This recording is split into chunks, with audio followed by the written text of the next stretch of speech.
We start tonight with continuing coverage on student loan relief. President Biden's plan was put on pause last night by a federal appeals court.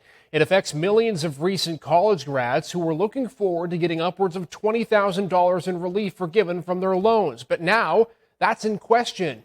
So tonight, our Tom Kowalski spoke with students and legal experts about how the pause will affect you. So Tom, what's the future looking like for the student loan relief program as we speak tonight? Well, Isaac, in simple terms, we're not quite sure. A handful of states are arguing against the forgiveness in a federal appeals court, putting into kind of a legal limbo here. So far, and with midterms so close, it's unclear what this can mean for the future of student debt. This is an issue that the polls will speak. Just weeks away from midterms, Biden's plan for student debt relief have come to a temporary halt as 6 Republican states fight the program in federal appeals court. The fact that it's happening during the midterm election is not a coincidence at all. Sammy Mannion is a senior at Penn West Edinburgh and says the pause on student loan forgiveness may put a damper on her post-college plans. I know I had actually been submitted for forgiveness and was granted it. So now that that's stopped, that is a little bit of a bummer.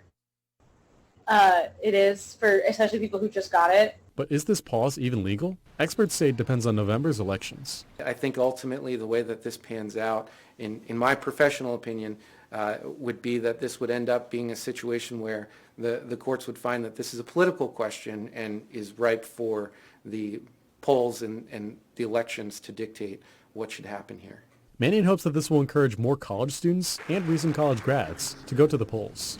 I think an increase of college student voters is always a good thing. An increase of young voters who these laws will actually impact for a really long time is always a good idea. And this one particularly because it's such an issue. It's an issue that impacts us so deeply as a demographic. And Mannion hopes that if the pause ends soon, more student debt forgiveness is on the table. I know how much debt I would have racked up had I gone to a private school, and honestly, $20K barely puts a dent in it. Now, the White House has said they're still accepting and reviewing student loan forgiveness applications. And if you're not registered to vote, you have until this Monday, October 24th, to sign up. From the studio, Tom Kowalski, Erie News Now.